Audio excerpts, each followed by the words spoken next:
2. Okay. Hello, my name is Jody, and I'm going to read you a story about Winnie the Pooh. And it was written by A.A. Milne about his son, who he called Christopher Robin. This is Christopher Robin. And I'm going to start at the beginning and tell you sort of how all the customs, and we'll add more stories as we go along, because this is the introduction. This story was written in 1926, which is over almost 100 years ago. So it's still a good story. It says, if you happen to have read another book about Christopher Robin, you may remember that he once had a swan. Now here's the swan. There's the swan. Or the swan had Christopher Robin. But that used to be called the Swan Pooh. And that was a long time ago when we didn't say goodbye, we just said the name for us. The swan didn't want it anymore, and the swan kind of swam away. So there. Well, Edward Bear, that's Christopher Robin's friend, said that he'd like a more exciting name. So they decided, Christopher Robin said all at once without thinking, well then he'll be Winnie the Pooh. So here's Edward the Bear, who we now know as Winnie the Pooh. So I have to explain Pooh part, but I'll explain the rest of it. You can't live in London for very long without going to the zoo. And she said there were some people who went into the zoo and the sign called Way In, and walk quickly through the zoo and go to the way out. But the nicest people go there and find their favorite people. So Christopher Robin used to go to the zoo where the polar bears. He went to see the polar bears. So then he came to the special page, and out came a little bear. Oh, bear, said Christopher Robin. And then he remembered that he had a Pooh, or Winnie the Pooh. So we know that that was what we forgot. But that was how he used to go to the zoo and visit the bears. So there, well, here, we'll slip out. We're going to go to the very beginning of this book. And this is one of the books that's called Winnie the Pooh. So A.A. Milne wrote about Winnie the Pooh, but he was talking to his son, Christopher. Here is Edward Bear coming down the stairs. Now, Christopher Robin used to carry him upside down and go bump, bump, bump, bump down the stairs, which must have hurt his head. As far as we know, the only way of coming downstairs, but sometimes he felt like there really should be another way. If only he could stop bumping for a minute and think about it.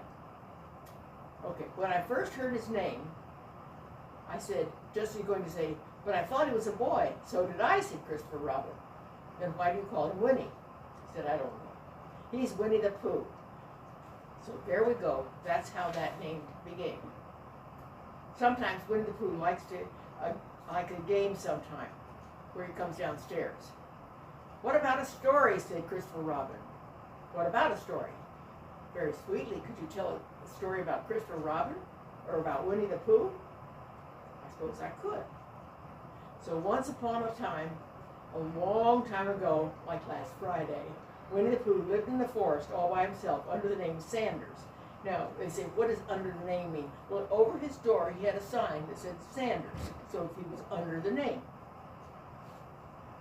One day he was out walking. He came to an open place in the middle of a field. In the middle place there was a large oak tree, and from the top of the tree there came a loud buzzing sound. Winnie the Pooh sat down at the foot of the tree, put his head between his paws, and began to think. First, he said to himself, that buzzing sound means something. You don't get buzzing sound like that, just buzzing, buzzing, without it meaning something. If there's a buzzing sound, that means somebody's making a buzzing sound, and that means it's probably a bee. Then he thought another long time. And the only reason for being a bee is making honey. Now we know from history, Winnie the Pooh loves honey. And the only reason for making a bee to make honey, and he got himself up. And the only reason for making honey is so that I can eat it. So he began to climb the tree. And he climbed, and he climbed, and he climbed, and he climbed all the way up the tree. Isn't it funny how much a bear likes honey? I wonder why he does. Then he climbed a little further, and a little further, And by that time, he heard another song. He said, funny that if bears were bees, they build their nests in the bottom of trees. And that being, if bees were bears, we shouldn't have to climb up all those stairs. He was getting rather tired by this time. He was climbing so high, a complaining song, that all of a sudden he heard a crack.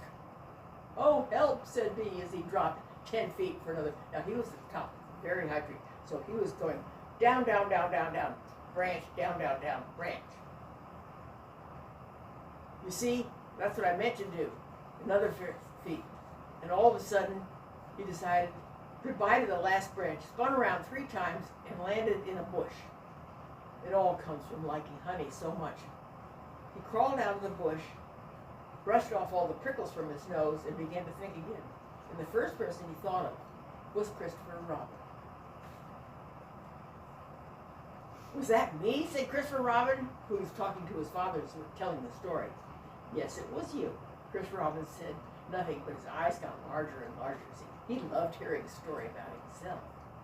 So Winnie the Pooh went around to his friend Christopher Robin, who lived behind a green door in another part of the forest. Good morning, Christopher Robin, he said. Good morning, Winnie the Pooh. Okay. I wonder if you got a thing like a balloon. A balloon? Yes, he said, if I had a balloon, we could climb, I could fly up in the air and get to the top of the tree. Well, it just so happens he had been to a party the next day, so he had some balloons. So he had a big blue one. Which one would you like? Like this. When you go after honey with a balloon, the great thing is not to let the bees know you're coming. So he had to get himself very dark, and he rolled around in the mud so he would look just like a cloud. They might not, you never can tell with bees. For a moment, I shall look like a small black cloud. That will deceive them. Then you better have a blue balloon, because that would look like the sky. So he rolled around, and he floated as this dark bear, now in the mud. And he floated up, and I'm going to tell you the rest of this story another time, because it goes on and on and on, except that I'll tell you, as he floated around, he got a little scared. So Christopher Robin decided, I'd better shoot out the bear. So he shoot out the balloon, and Christopher Robin shot the balloon, and poor old Pooh came plummeting down with bees flinging around him. So you can imagine he's floating with the balloon and the bees, and all of a sudden the balloon broke, and Winnie the Pooh fell on the ground, and here he was all muddy and died. Ow, said Pooh. Did I miss you? Well, you didn't exactly miss, but you did miss the balloon. Oh, I'm sorry, said Christopher Robin. And so he floated down and down, and his arms were stiff from holding onto the balloon. All that time, they stayed up straight in the air, because you imagine he's holding onto the balloon. So, is that the end of the story? Well, that's the end of that one, but there are others. About Pooh and me, said Christopher Robin. That's the last one right now. But there's also Piglet and Rabbit. Now, do you remember Piglet? I'm just going to show you. This is Piglet, who is probably Winnie the Pooh's best friend after Christopher Robin. So Piglet spent a lot of time, and you see pictures of him. Piglet was very, very small. Actually, this looks like a bigger Piglet, doesn't it? But he would go to school with Christopher Robin, and he could look around. So we're going to tell you more stories as we go along about Christopher Robin, Winnie the Pooh, and Piglet.